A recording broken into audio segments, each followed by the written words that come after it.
Let's make some smoked mac and cheese.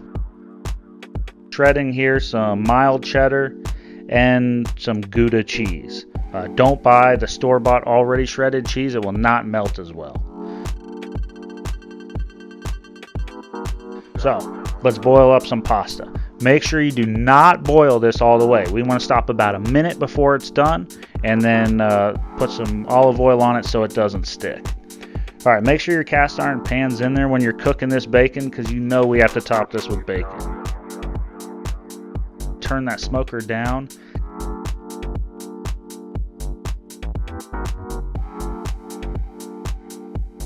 Continue to smoke the bacon until it's finished.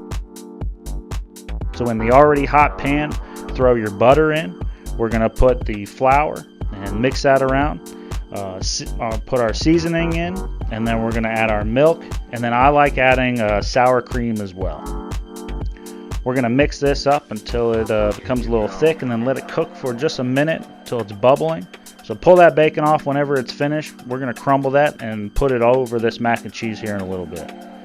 So once that's bubbling, throw the cheese in, mix it up real well. You're going to get a real thick, cheesy sauce. That's when we add our pasta.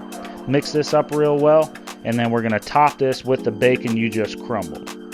We're going to smoke this for 45 minutes just so it gets that real good smoked flavor, and that's it, man. This mac and cheese, it's next level.